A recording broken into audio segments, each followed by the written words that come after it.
Praise the lord. ఈరోజు వాక్యాంశము కీర్తనల గ్రంథం 23వ అధ్యాయం 1వ వచనం. యెహోవా నా కాపరి. ఆమేన్. ప్రభు ఈ వాక్య భాగం నుండి ఈరోజు మనతో ఏం మాట్లాడుతున్నారో చూద్దాం. ఎంత మంచి వాక్యమో కదా. కీర్తనాకారుడు దావీదు అంటున్నాడు, యెహోవా నా కాపరి అని. నిజమే, దేవుడు కాపరిగా ఉంటే అన్నీ బాగుంటాయి కదా. ఈరోజు సహోదరి సహోదరుడా, మరి నీవు ఎవరిని కాపరిగా కలిగి ఉన్నావు? యెహోవానే నీ కాపరిగా ఉన్నాడా? మరి యేసయ్యనే నువ్వు కాపరిగా కలిగి ఉన్నావా? ఒకవేళ మనుషులే నీ కాపరి అని ఫీల్ అవుతున్నావా? ఈ లోకంలో ఏది కూడా నీకు కాపరిగా ఉండలేవు. కాపరి అంటే సంరక్షించేవాడు, అన్ని విషయాల్లో సహాయం చేయవాడని అర్థం.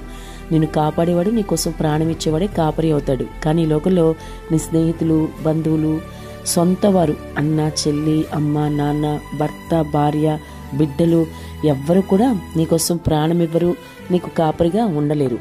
కానీ ప్రభు మాత్రమే నీకు కాపరి. ఎందుకంటే నీకోసం ప్రాణం ఇచ్చిన దేవుడు కాబట్టి. ఆయన నీకు కాపరిగా ఉంటే చాలా సంతోషంగా ఉండగలుగుతావు.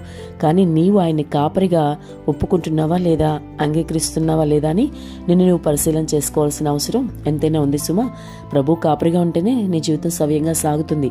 కాపరి అంటే సంరక్షించేవాడు, అన్ని విషయాల్లో కాపాడేవాడు అనుకున్నాం కదా. అలాగే ఆయన నీకు సంరక్షకుడుగా ఉంటాడు, అన్ని విషయాల్లో కాపాడుతాడు.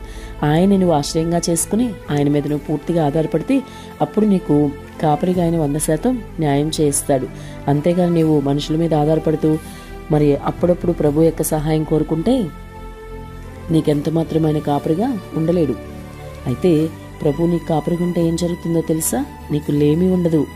నీకు అన్ని విషయాల్లో కూడా సమృద్ధి ఉంటుంది. ఏ భయము లేకుండా నీ జీవితం సవ్యంగా సాగిపోతుంది. నీకు గొప్ప ఆదరణ దొరుకుతుంది. అన్నిత్యము కూడా పోషించబడతావు. నీ మరణం వరకు కూడా నీకైనా తోడుగా ఉంటాడు. మరణం తర్వాత కూడా నీకు నిత్య జీవం అనే గొప్ప బహుమానం ఇస్తాడు. ఎంత గొప్ప కాపరో కదా. మరి అటువంటి కాపరిని నువ్వెంత మాత్రం నిర్లక్ష్యం చేయకు.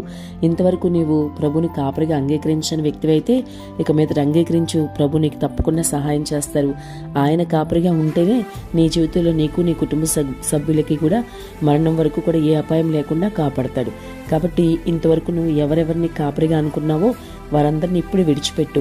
ఇంతవరకు నువ్వు ఎలా ఉన్నా ఇప్పుడే ఈ వాక్య భాగం నేను సమీపిస్తున్నప్పుడే దావీదుకున్న విశ్వాసం నీలో ఉండాలి. ఎంతో విశ్వాసంతో దావీదు చెప్తున్నాడు, యెహోవా నా కాపరి అని. అలాగే నీవు కూడా ఈరోజు ఖచ్చితంగా యేసు నా కాపరి అని చెప్పగలగాలి.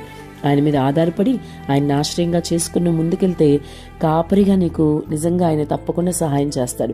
ఏ విషయంలోనూ నిన్ను విడిచిపెట్టేవాడు కాదు, దాటి వెళ్లే దేవుడు కాదు. ఆయన హస్తం నీకు తోడుగా ఉంచుతాడు. ఆయన కృప నిన్ను ఆవరిస్తుండగా నీకు సహాయం చేస్తాడు. కాబట్టి ఇప్పటికైనా సరే ప్రాణమిచ్చిన గొప్ప కాపరి నీకున్నాడని భరోసా కలిగి జీవించు. ప్రభు నీకు కాపరిగా ఉంటే నీకు అన్ని విషయాల్లో సమృద్ధి సుమా.